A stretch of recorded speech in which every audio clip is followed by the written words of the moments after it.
this is Charlie from Charlie's Awesome World of Adventures, and Happy New Year. Yes, we are officially in 2025, aka 2025.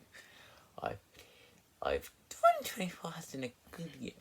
Yeah, and I still have a few more movies I want to review before I rank my entire list of films, do my worst list and best list.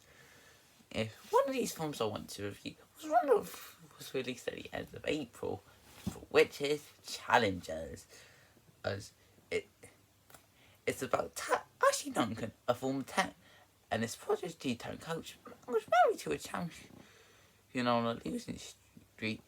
Tashi's strategy for her husband's redemption takes a surprising turn when she must face off against his former best friend, who's also Tashi's former boyfriend.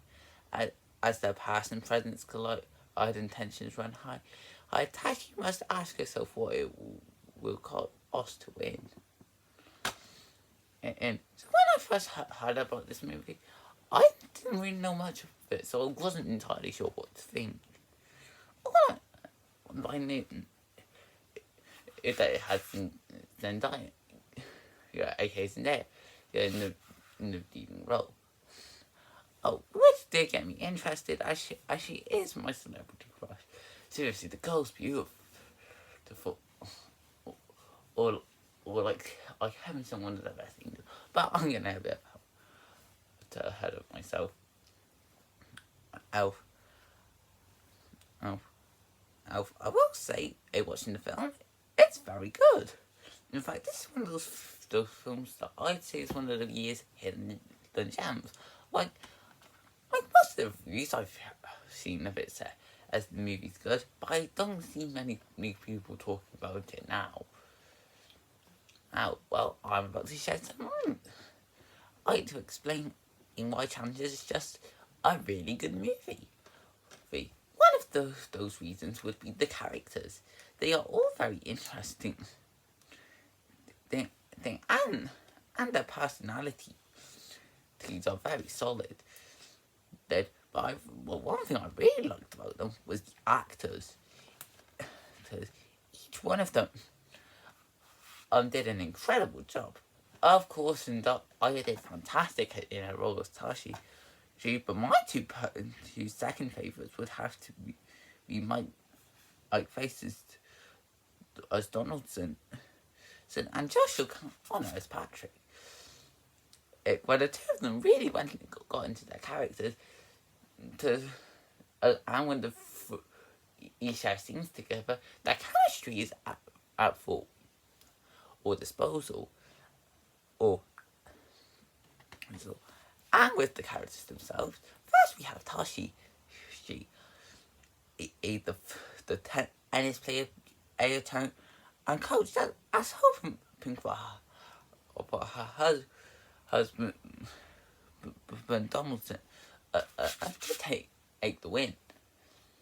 And she's honestly a really great character as it dives deep into her relationship between the two men, and how she had to give up tennis to become a coach.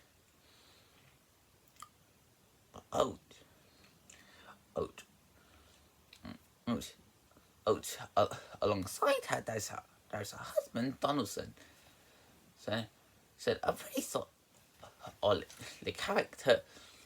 So that's like the tennis player in the losing streak that Tashi's trying to change around for the better.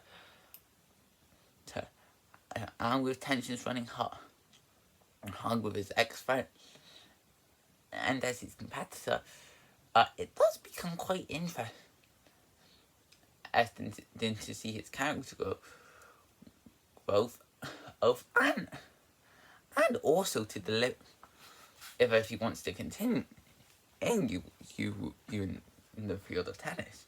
But then there's Patrick.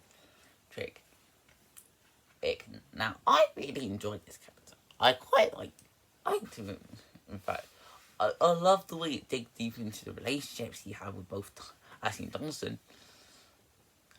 And the film does a great job of explaining in his previous relationship with the two. However, I don't feel like there was too much development on him.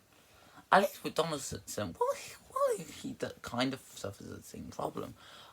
I did get to know quite a bit about him.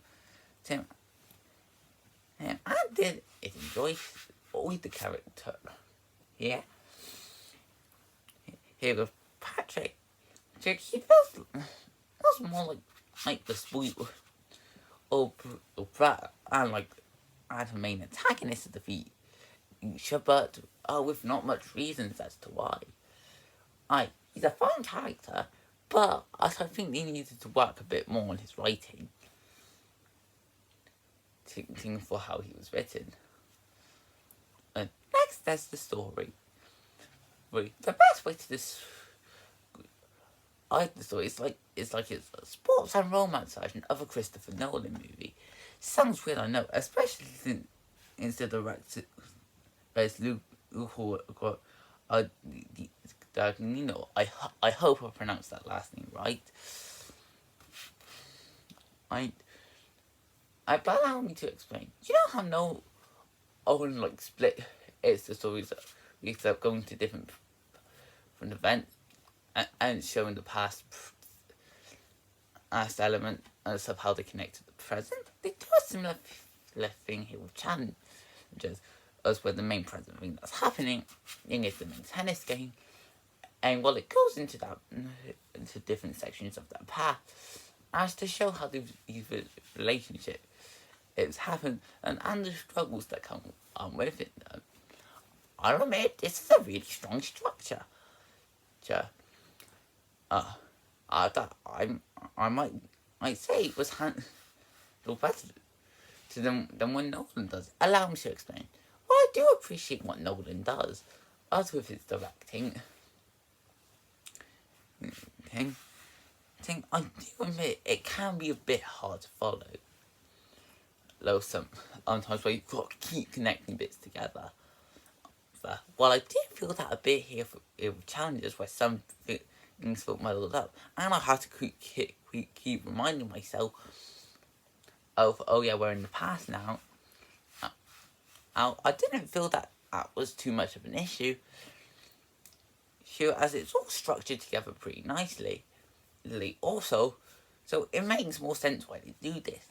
If they did when and all the end with a big tennis match. The final the tennis match would feel a bit boring, wouldn't it? I will say that the film does start to drag in a lot of places. It's not too much, but there are times where it feels slower. But then the end just feels like it comes out of nowhere. But those problems are quite minor. I didn't ruin my experience with the film. One thing I was surprised that was really good about this was the visuals.